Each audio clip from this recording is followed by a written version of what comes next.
and welcome. It's lovely to have you amongst us. Can I just sit on this table? Yes, that's fine. Cool. Hi, I'm Miriam. Thanks for such a warm welcome this morning. This bit is for any kids who are here, so feel free to come forward.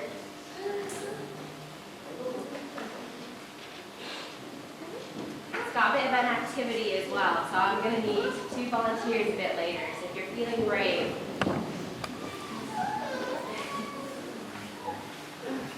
So I don't know if any of you have ever been afraid of the dark before. Is that something you can relate to? I was afraid of the dark last night. Yeah, it can be really scary because you can't see where things are. What if you accidentally step on a toy and break it in the night? Or I was worried last night that I was going to knock my glass over and get water everywhere. I didn't. Thankfully, I didn't. But I'm glad I'm not the only one. Because it's so different in the morning when you open the curtains and suddenly your room is full of sunshine because you can see where your toys are so you can avoid them, and you can definitely not knock over your water, you can drink it instead. So there's less fear when there's light. And the difference is light, because, thank you. I think I have a bit of a quiet voice. So we know there's a difference between how much we can see when there's light and dark. So this is where we're going to put it to the test. Who would like to, we need 2 people who would like to do some drawing. Would you like to start? What's your name? Matea. And you put your hand up? And Daniel. Great, Matea and Daniel. I'm going to get you to each draw the same thing, but one of you will not be able to see. Who would like to be blindfolded? Matea, do you want to be blindfolded? Cool. Okay, so I'm going to make you each draw a mouse. And then we'll see what happens afterwards. So you can pick a color. I'll get you some paper.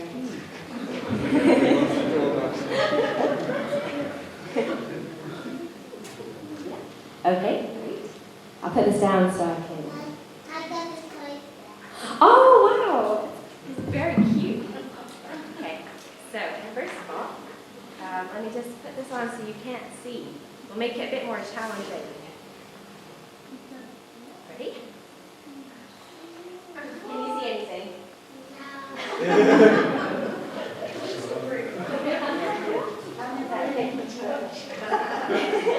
Oh, hold on a second. Would you mind drawing it while you have the blindfold over your eyes so you can't see?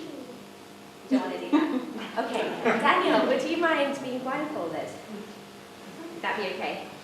Oh. Yeah. Don't worry, it doesn't have to be perfect. I think that the point is that it's going to be quite a challenge. Here you go. Ready? I'll do it around your head. Whoa, great guy. Is that over your eyes? Okay, so I'm going to give you a little bit of time to draw a mouse. Here we go. A mouse. You're going to draw a person. Okay, if you draw a person as well, let's see what happens. Okay, there's some good drawing going on here. No peeking. Have you finished your drawing? Yeah? Oh, that's fantastic.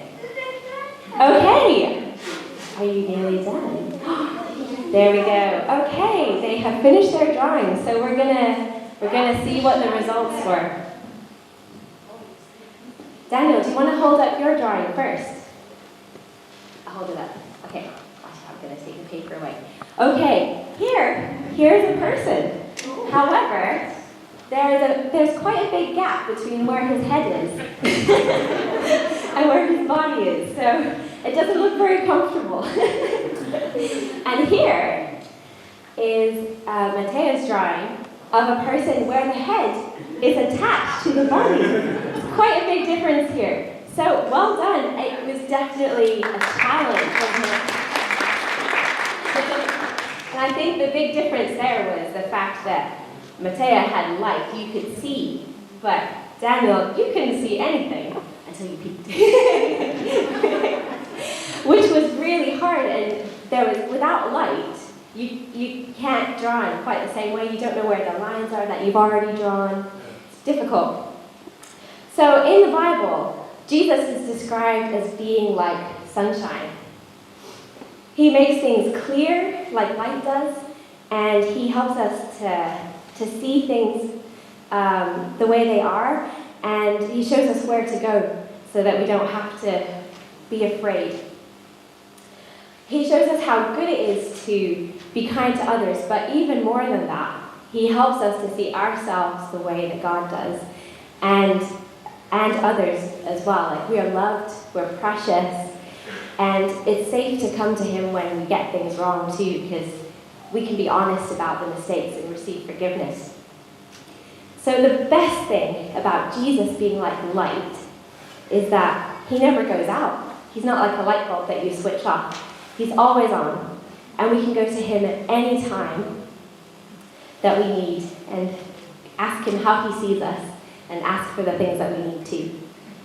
So I have a little reminder for each of you that I found really helpful, because when I was a kid, I had some glow-in-the-dark stars in my room.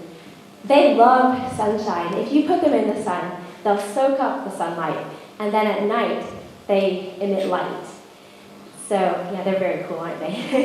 And that's a bit like what we need. We need to be in Jesus' light. We need to be with him so that we can carry his light with us for ourselves and for other people. So, here you go. You can each have one of these. I'll have to put this down.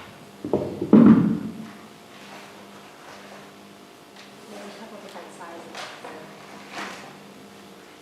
You're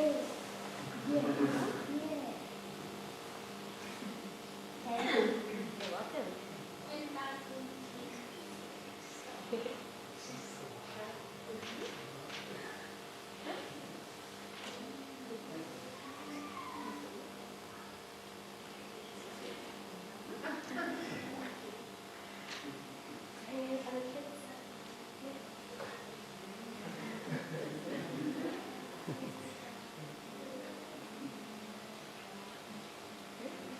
Would you like to pray for them, Miriam, before they leave us?